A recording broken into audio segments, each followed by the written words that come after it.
有一座最八卦嘅城鎮，道士嚟呢度起廟，和尚嚟呢度修寺，文人嚟呢度開書院，商人嚟呢度起會館。太極古城鎮院可以話係邪門歪道齊集一堂，真係邪門啊！青龍洞古建築群單靠一面崖壁，係點樣撐起36座建築物嘅呢？比陽朔山清水秀，比張家界玲瓏，比黃沙嫵媚。舞陽河最美麗嘅地方喺邊呢？只要功夫下得深，鐵杵磨成繡花針。苗族婦女點解揸針呢個揸筷子呢？我吉親自己隻手啊！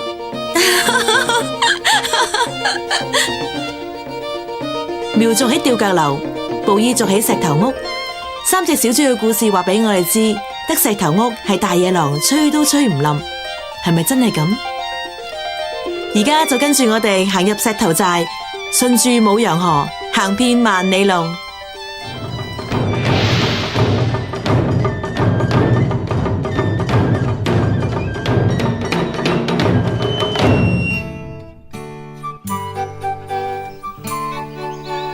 貴州省境內有好多山，高山峻嶺，峰峰相連到天邊。有人住嘅地方唔係山寨就係山城。但係貴州省東部有一座好似江南水鄉澤國嘅古城，被稱為東方威尼斯。佢就係向來有田楚所約、黔東門戶之稱嘅鎮縣。而家我哋嚟到一座有2000幾年歷史嘅古城鎮縣。喺最初嗰陣，鎮縣係叫做無陽。咁點解叫無陽呢？因為呢度日日落雨冇太陽，真係奇啦！而家明明有咁好陽光，而且入到嚟呢一個古城，成個城都係徽派建築物，令你有一種時空錯亂嘅感覺。美麗嘅舞陽河以 S 型穿梭整個城，所以呢個城亦都叫做太極古城。而家就等我哋一齊嚟了解呢座神秘古城啊！因為原本佢係一個軍事重鎮。喺明朝嘅時候，曾經有軍隊嚟到呢度。軍隊嚟到之後，糧食同物資都非常之缺乏，於是好多商人嚟到我哋鎮縣經商。經過我哋呢條舞陽河，南方絲綢之路嚟到呢度經商，所以話喺清朝嗰陣，我哋呢度有西南大都會嘅美譽。你鎮縣人做得出咁多有趣嘅故仔，咁青龍洞呢個名嘅起源係咪都有好聽嘅故仔呢？你講啱咗啦，青龍洞呢個名嘅起源亦都有特別嘅意思。傳說喺我哋呢座叫做中和山嘅山，喺中和山上面，我哋呢邊有好多都係喀斯特地形，而鎮縣青龍洞呢座中和山就最可以表現出喀斯特地形。當中有好多係屬於熔岩溶洞，喺呢啲山洞裏面，傳說住有一條青龍盤踞喺呢座山上面，而另一邊呢，仲有一個道人喺呢度修道嘅，喺一個山洞裏邊。但係呢條青龍非常之兇惡，每年都要當地人朝貢一啲祭品俾佢。如果唔朝貢呢，就會翻雲覆雨，淹沒我哋整個縣城，危害我哋縣城嘅老百姓。於是我哋呢個喺青龍洞嘅道人就非常之氣憤，就用自己嘅法力化身做一條白龍，將呢條青龍打死，然後整個人再化身成為我哋呢度嘅青龍洞啦。青龍洞古建築群最早建於明朝洪武21年，公元1388年，係貴州省境內建築規模最大、構造最巧妙、融合佛教經典、道教廟堂、儒家書院為一體嘅古建築群。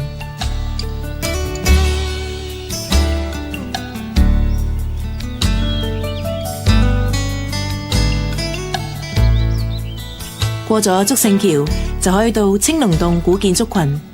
首先係用山洞做門嘅中元洞，中元洞又叫做中元禪院，石刻門楣刻有入黔第一洞天。沿住洞門後面用梯級向上行，就會嚟到大佛殿。喺明朝嘉慶年間起嘅大佛殿，下層係大雄寶殿，上層係藏經樓。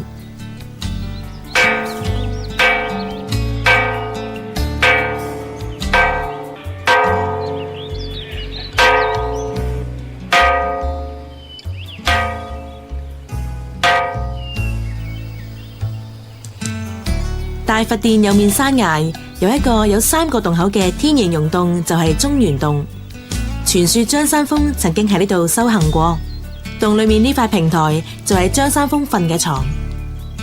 中原洞裏面既有張三豐修行道教嘅地方，又喺崖壁上邊雕塑出千手觀音佛像，佛道共處，所以用道家嘅中原同佛家嘅禪院命名。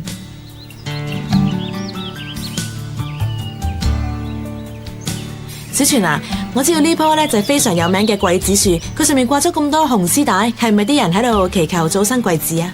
其實呢棵樹係叫做桂花樹，因為原本佢係一個軍事重鎮，喺明朝嘅時候曾經有軍隊嚟到呢度，軍隊嚟到之後，糧食同物資都非常之缺乏，於是好多商人嚟到我哋鎮縣經商。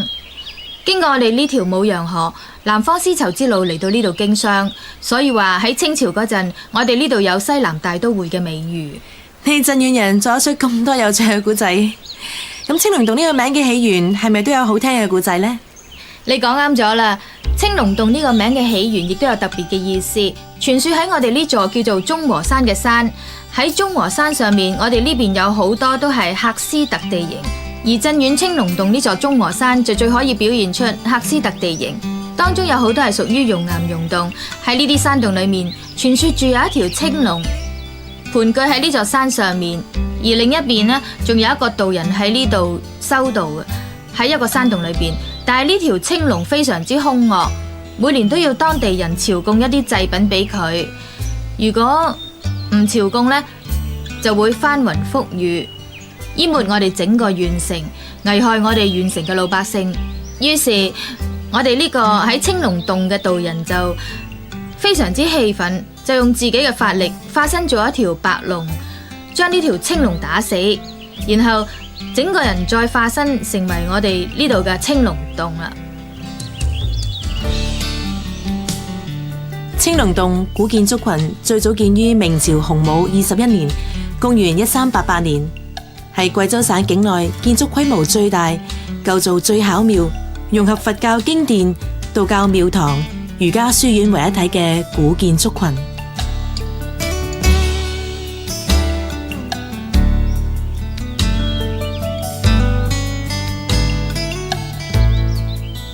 過咗竹勝橋就可以到青龍洞古建築群。首先係用山洞做門嘅中原洞，中原洞又叫做中原禪院。石刻門楣刻有入乾第一洞天，沿住洞門後面用梯級向上行，就會嚟到大佛殿。喺明朝嘉慶年間起嘅大佛殿，下層係大雄寶殿，上層係藏經樓。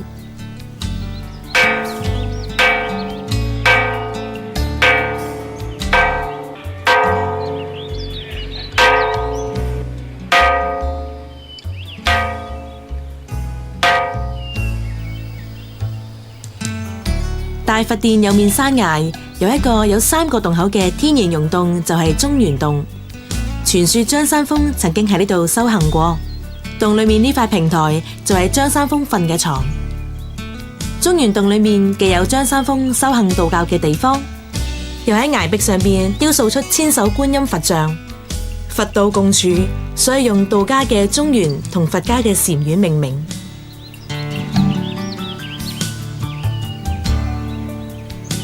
小泉啊，我知道呢棵呢就係非常有名嘅桂子樹，佢上面掛咗咁多紅絲帶，係咪啲人喺度祈求早生貴子啊？其實呢棵樹係叫做桂花樹，係桂花嘅一種。之所以叫做桂子樹，係因為好多桂花樹只會開花唔會結果。但係我哋青龍洞呢棵桂花樹，因為佢嘅根莖由幾種唔同品種嘅桂花結合而成。根據科學考證，好似係一種雄性桂花樹。有雄性桂花，佢係可以開花，亦都可以結果，所以到咗夏天尾就會生出綠色細嘅果實，一粒粒非常之靚。因為佢有花又有果，所以我哋呢度嘅人就叫做桂子樹。所以大家都嚟呢度祈求早生貴子。係啊，但係其實佢唔單止可以求早生貴子，因為我哋青龍洞係一個非常之有靈氣嘅地方。如果你有願望，除咗早生貴子之外，其他咩心想事成、身體健康之類嘅願望都可以掛喺上面。呢啲紅布條都係嗰啲遊客嚟呢度許願掛嘅，但係佢有分層嘅，下面2層係許願用，上面2層係還願用。如果你喺呢度許嘅願望達成咗之後，一一定要返嚟還願。所以有機會再嚟呢度嘅遊客會再掛一條紅布條喺上面2層，還返佢哋嗰個願望，係咁分。所以紅布條都分唔同層數掛。照咁睇嚟，好多人嘅願望都有實現喎。係啊，呢啲就叫做狀元題啦。而第二種講法就係趙以迥中咗狀元之後呢，光緒皇帝親自賜咗佢一塊文徽牌匾。而呢一塊牌匾就因為文革期間4人幫嘅關係，由於當時一啲政治活動，令呢一塊牌匾最後喺豬欄度揾到，而且又因為青岩呢個地方係盛產豬腳㗎，大家就叫呢一種老豬腳叫做狀元蹄咯。狀元蹄係啊，睇落好好味咁喎。狀元蹄，快啲試下咯，食咗變狀元。唉，老闆，要一碟啊！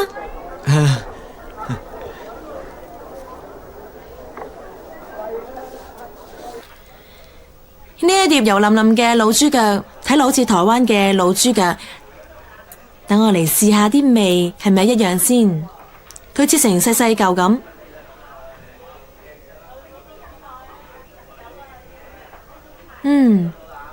味道其實同台灣嘅老豬腳好似，不過就比較爽。唔會好甜，亦唔會好鹹。其實我覺得豬腳呢一種食物呢，無論你點樣煮都係咁好味嘅。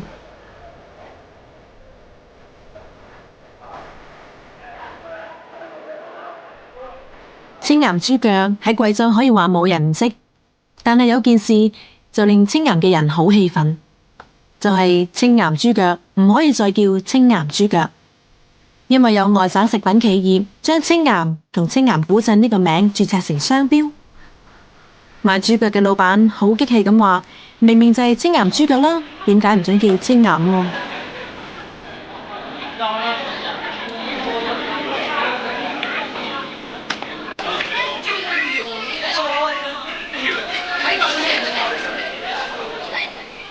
唔止青岩，貴州嘅花溪同梵淨沙呢啲知名景區嘅名，都俾外省嘅企業搶先註冊成為商標。喺青岩古鎮度行，我哋仲發現好多啲小食店，門邊嘅爐火上邊仲煲住一大壺滾水，一隻蒸口嘅細竹筒擺喺大茶壺嘅壺口上邊，究竟係賣竹筒飯定係熱茶呢？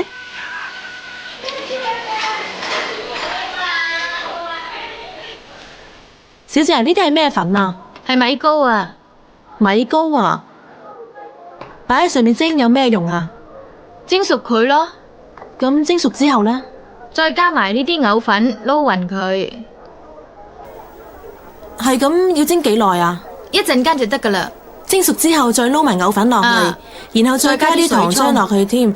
裏面煲嘅係乜嘢啊？熱水啊！熱水再沖落去。哦，使唔使加啲蜜糖之類嘅嘢咁啊？之後加落去咯。哦，所以等佢蒸好之後，就加啲藕粉同埋玫瑰香精之類落去攪勻，然之後就再用熱水沖。係啊，呢種就係我哋青龍洞所用嘅建築格局。另外一個最大嘅特點，唔止係集合咗好多地方嘅建築特色，另外仲有就係一種貼崖式古建築原理。點解會咁講呢？睇真啲，呢度好多建築物都係起喺石頭上面，全部都係用山嚟做地基，依住山嘅形勢改變佢嘅建築格局。呢種係青龍洞最大嘅一種建築，挑梁式結構亦都係裏面最大嘅建築特色。因為石壁一般嚟講面積都會比較細嘅，所以好多建築都係靠挑梁，然後再用木頭直接支撐。所以呢種建築原理亦都比較特別。貼崖式古建築原理同山西嘅懸空字非常之相似，就好似由海度飛嚟黏喺呢度一樣，好難想象係以前嗰啲工匠獨具匠心，一條一條木柱慢慢抬到山腰上面，再一條一條。而呢啲魚呢，全部都係由舞陽河裏邊捉到嘅，全部都係好新鮮啊！睇嚟舞陽河裏邊真係有好多魚喎，好多辣椒。食到我嘴都紅晒，好鮮啊！呢啲魚係幾時撈上嚟㗎？今朝撈嘅。原來今朝撈上嚟㗎，唔怪得咁新鮮啦。感覺好似頭先仲識游水咁啊！只要落啲當地簡單嘅調味料，辣椒炸一炸就好好食㗎啦。聽講呢條河裏面有好多咁嘅水產，但係唔俾外人撈，只有當地嘅村民先可以捉。我覺得咁樣都幾好啊，因為既可以保護到舞陽河裏面嘅生態，又可以照顧到周圍嘅居民。好香好脆，好食。呢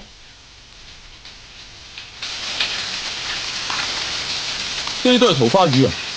呢條唔係，呢條唔係。哦，係。蝦仔、魚仔、蟹仔都係由舞陽河度即刻捉上嚟，呢啲都算係最地道嘅舞陽河小食啦。但係唔好食得太飽啊，仲要留返個肚去青岩古鎮食豬腳。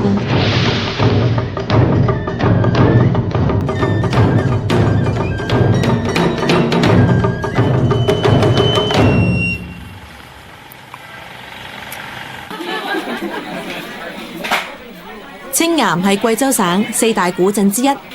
明朝初年，朱元璋為咗控制西南邊陲，派30萬大軍遠征田黔。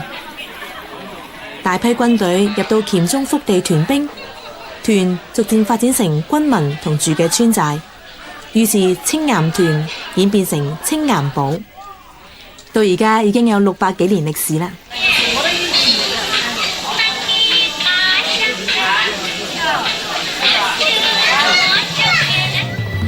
古鎮4邊起有城牆，分內城同外城。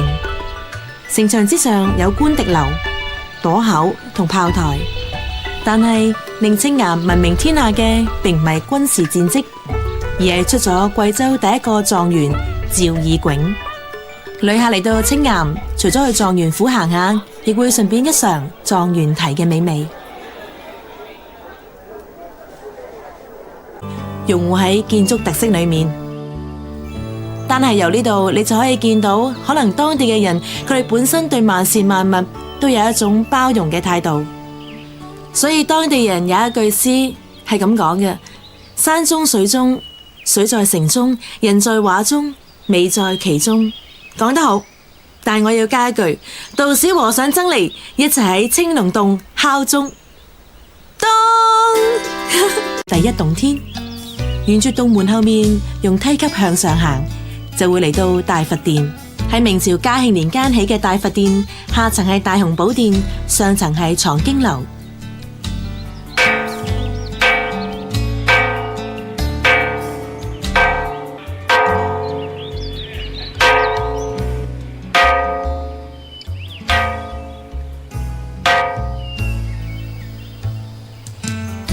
大佛殿有面山崖，有一個有3個洞口嘅天然溶洞，就係中元洞。傳說張三豐曾經喺呢度修行過，洞裏面呢塊平台就係張三豐瞓嘅床。中元洞裏面既有張三豐修行道教嘅地方，又喺崖壁上邊雕塑出千手觀音佛像，佛道共處，所以用道家嘅中元同佛家嘅禪院命名。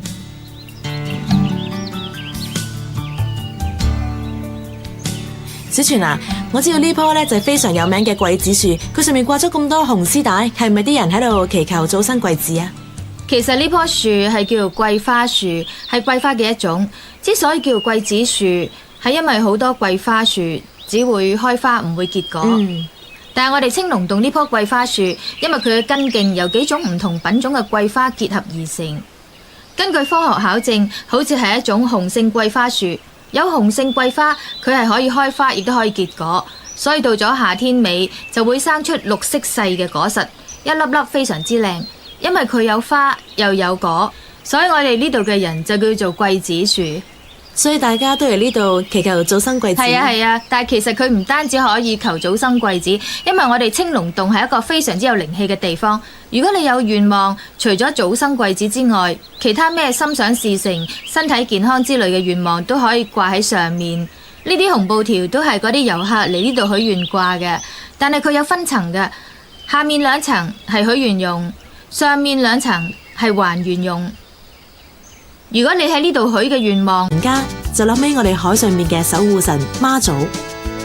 鎮縣位於內陸唔近海，但係亦有一間天后宮。世界各地都有媽祖廟。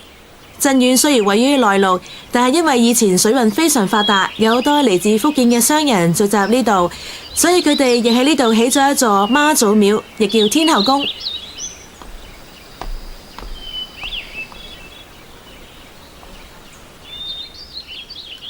江西人以先賢文天祥坐鎮江西會館，養天地正氣。福建人呢，亦不甘示弱，將媽祖迎接嚟鎮遠坐鎮，興建咗呢座天后宮，亦即係福建會館。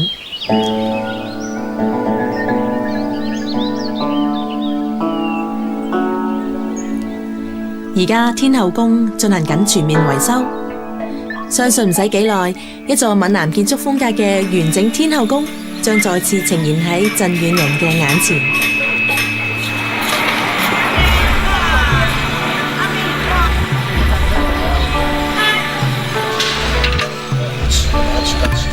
外行人看熱鬧，內行人看門道。離開鬧市，沿住寂靜嘅石級向上行，行入幽深嘅小巷，鎮遠古城嘅門道就係呢度。嚟到鎮遠一定要行下邪門歪道。我唔係講我哋要做乜嘢壞事，因為呢度好多條小巷裏面，你睇大門全部係斜噶，都係斜斜地向住條巷嘅。跟住打開大門入去，大廳亦都係斜嘅，所以呢度全部都叫做邪門歪道。咁你話邪門歪道啱啲咩人用呢？我都唔知啊。話掂我哋只係嚟參觀下啫。聽講當初係根據風水先生財不老伯嘅建議起嘅，不過而家睇就變成咗一個好有趣嘅風景啦。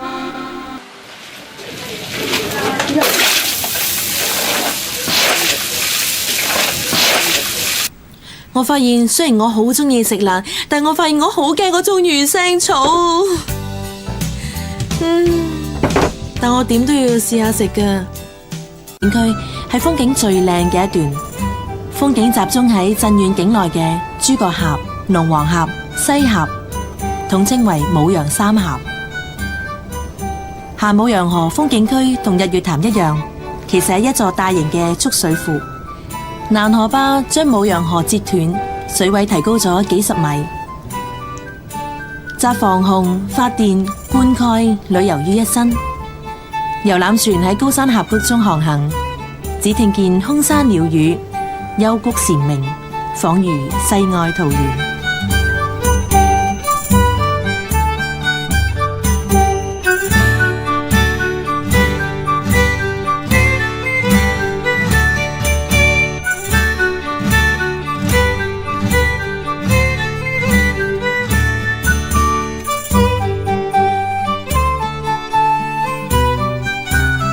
船上面嘅向導攞住咪，向遊客講解舞陽河嘅沿途風光。一陣叫你睇左邊嘅火燒赤壁，一陣又話睇右邊嘅姜太公釣魚。左前面一個紅燒回首，右前面一個金雞叫天門，一個接一個令人目不暇給。經過向導嘅提示同講，其實同梅菜扣肉有啲似啊，但係佢就冇梅菜嗰種甜甜鹹鹹味，而係佢本身嘅香味。點解會有咁樣嘅香味嘅，師傅？係啊，係因為呢種稻菜要醃起碼3年，醃3年以上嘅先可以叫做陳年稻菜。最純嘅有幾多年啊？有7、8年啦，亦有10幾年嘅。咁啊好貴？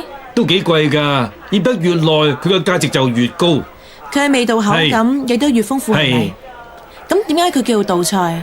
呢種稻菜，聽啲老人家話，原本係嚟自我哋鎮遠青龍洞嘅呢一個地方，佢係集合咗3教9流，當時住咗啲道士，住嘅道士佢整咗呢一種稻菜，由於味道非常之好，之後就將陳年稻菜進貢俾皇帝，皇帝就幫佢起咗呢個名叫稻菜，因為係道士整嘅。呢啲稻菜後嚟流傳到鎮遠嘅民間，而民間就將佢嘅秘方一代傳一代咁樣一直傳落嚟。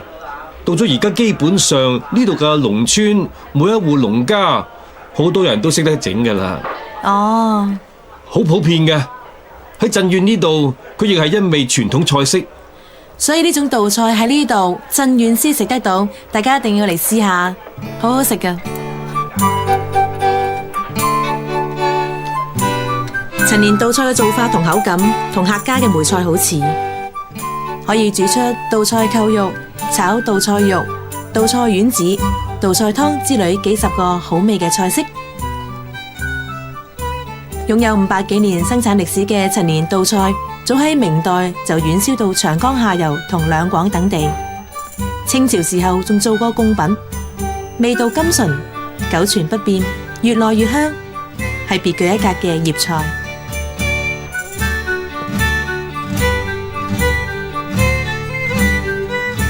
舞陽河曾經係貴州同湖南嘅主要水上通道，雖然水上運輸功能已經沒落，但係代之而起嘅係旅遊資源發展。舞陽河風景區因為集桂林山水嘅柔美、三峽風光嘅奇偉，被列為國家級風景名勝區。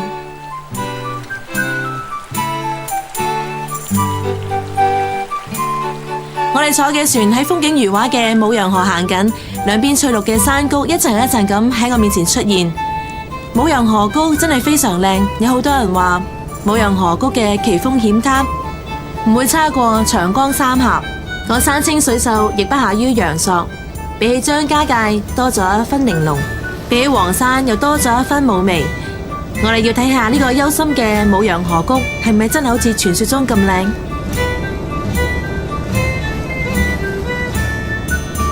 舞陽河風景區又分為上下兩區，下舞陽河風景區係風景最靚嘅一段，風景集中喺鎮縣境內嘅諸葛峽、龍王峽、西峽，統稱為舞陽三峽。下舞陽河風景區同日月潭一樣，其實係一座大型嘅蓄水庫，南河壩將舞陽河截斷，水位提高咗幾十米，集防洪、發電、灌溉、旅遊於一身。遊覽船喺高山峽谷中航行，只聽見空山鳥語，幽谷蟬鳴，仿如世外桃源。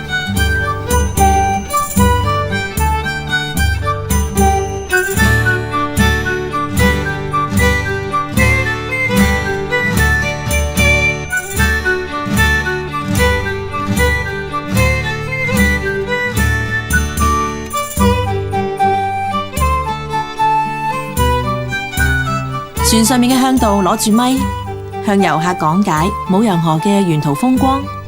一陣叫你睇左邊嘅火燒赤壁，一陣又話睇右邊嘅姜太公釣魚。左前面一個紅燒回首，右前面一個金雞叫天門，一個接一個令人目不暇給。經過向導嘅提示同講解，呢啲山峰、奇石、飛泉、瀑布、崖壁即刻變得活潑生動。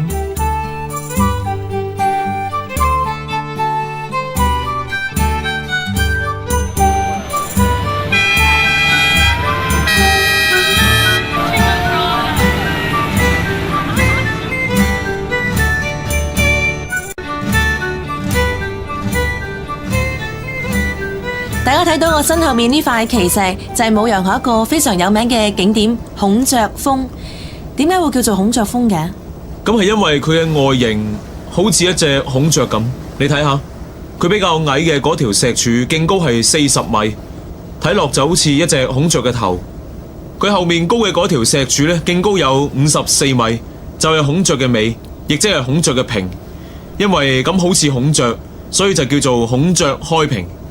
你再睇下兩條石柱嘅後面呢一座山峰，就好似隻孔雀拖住一條大尾巴咁。弧形嘅呢一座山峰，啱啱好似呢隻孔雀拖住條大尾巴一樣。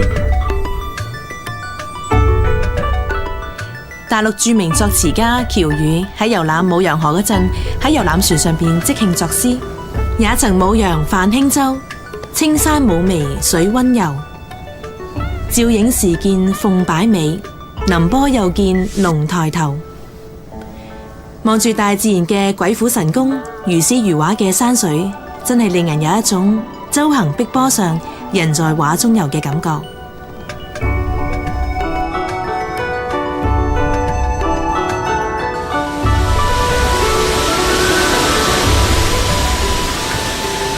三疊水瀑布又叫一唱三潭，清泉由高聳入雲嘅懸崖傾瀉落嚟，被相等距離嘅三塊岩石層阻擋，形成咗3級樓梯咁嘅瀑布。遠睇好似一串3層嘅銀鏈掛喺山崖上面。慢慢出喺我哋眼前嘅就係一線天。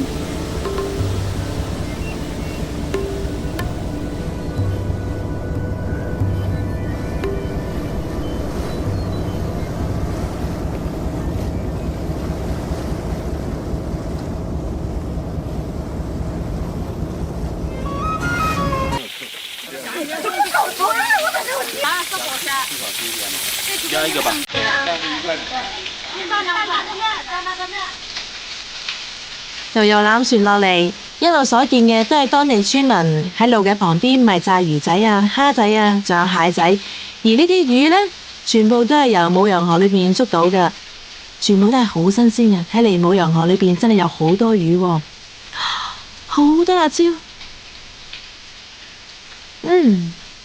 食到我嘴都紅晒，好鮮啊！呢啲魚係幾時撈上嚟㗎？今朝撈嘅。原來今朝撈上嚟㗎，唔怪得咁新鮮啦，感覺好似頭先仲識游水咁啊！只要落啲當地簡單嘅調味料，辣椒炸一炸就好好食㗎啦。聽講呢條河裏面有好多咁嘅水產，但係唔俾外人撈，只有當地嘅村民先可以捉。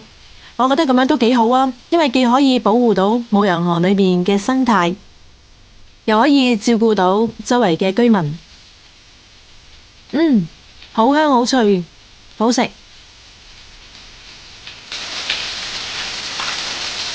啲都係桃花魚啊！呢條唔係，呢條唔係。哦，係。蝦仔、魚仔、蟹仔都係由舞陽河度即刻捉上嚟，呢啲都算係最地道嘅舞陽河小食啦。但係唔好食得太飽啊，仲要留返個肚去青岩古鎮食豬腳啊！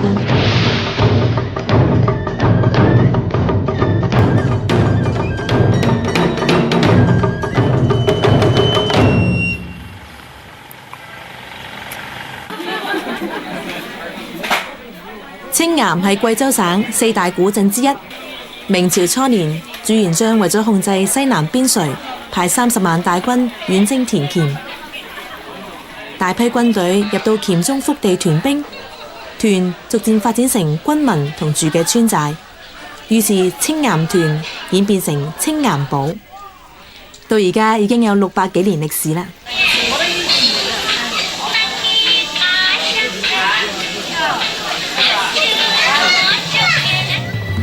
古鎮四邊起有城牆，分內城同外城。城牆之上有官敵樓、垛口同炮台，但係令青岩聞名天下嘅，並唔係軍事戰績，而係出咗貴州第一個狀元趙以迥。旅客嚟到青岩，除咗去狀元府行下，亦會順便一嘗狀元蹄嘅美味。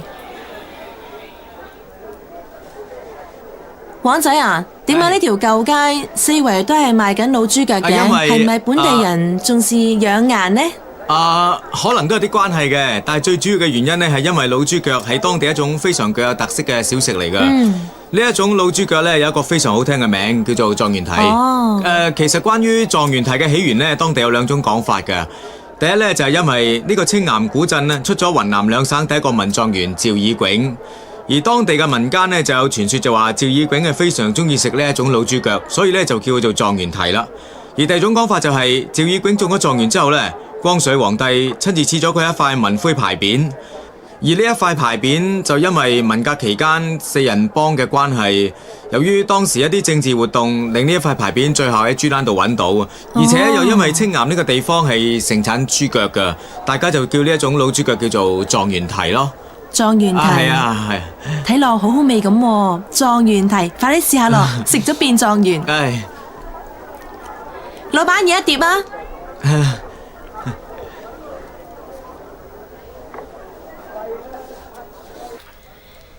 呢一碟油淋淋嘅老豬腳，睇落好似台灣嘅老豬腳。等我嚟試下啲味係咪一樣先。佢切成細細嚿咁。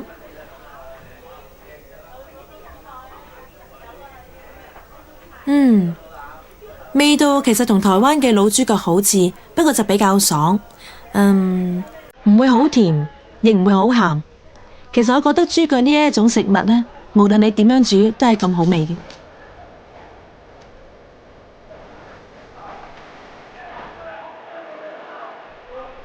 青岩豬腳喺貴州可以話冇人唔識，但係有件事就令青岩嘅人好氣憤。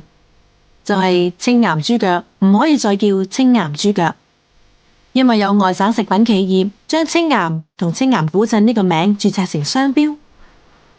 賣豬腳嘅老闆好激氣咁話：明明就係青岩豬腳啦，點解唔准叫青岩喎？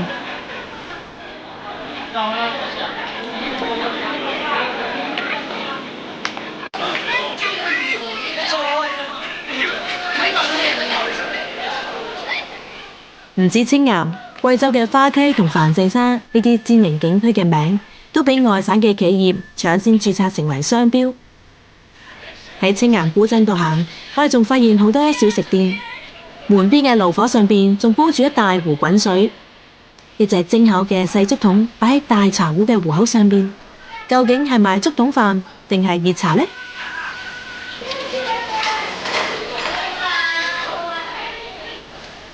小姐，呢啲係咩粉啊？係米糕啊！米糕啊！擺喺上面蒸有咩用啊？蒸熟佢咯，咁蒸熟之後呢？再加埋呢啲藕粉撈勻佢，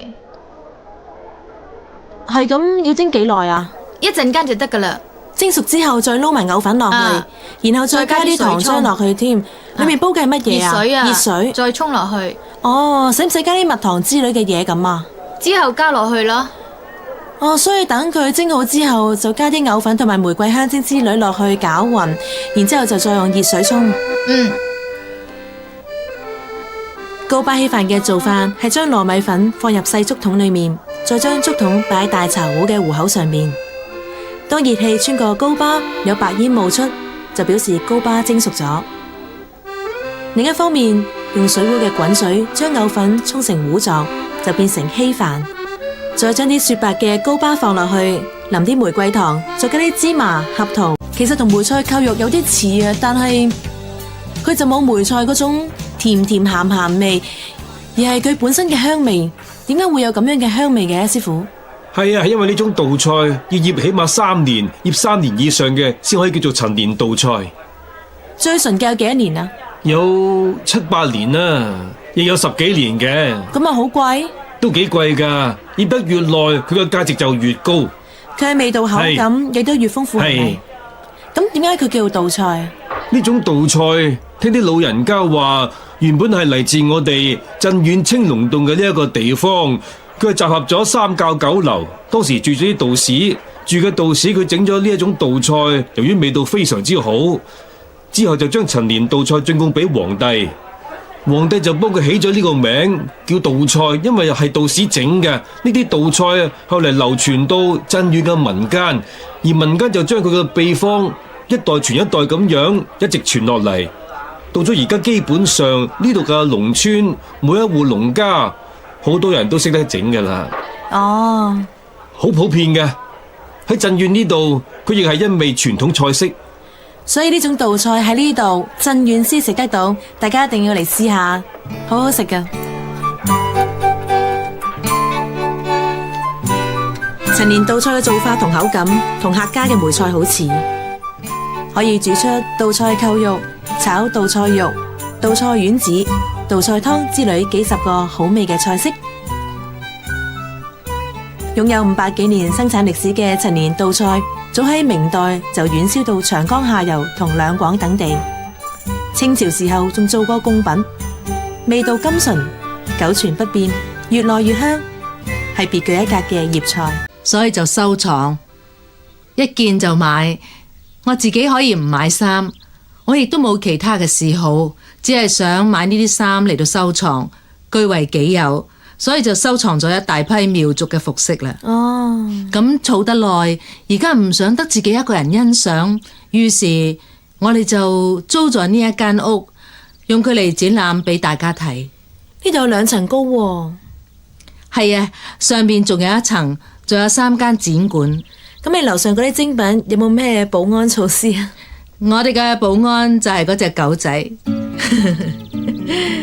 Hello， 保安。佢叫做柳柳啊，我已經養咗佢4年噶啦，佢好忠心嘅，非常之忠心。我相信佢好犀利啊！我哋好想上去睇下。好啊，我哋上樓啊！柳柳，我哋上嚟啦，唔好咬我哋啊！唔會嘅。始祖武館主要係收藏貴州少數民族嘅服飾同配件，其中以苗族嘅服飾最珍貴，逐漸成為即將消失嘅寶物。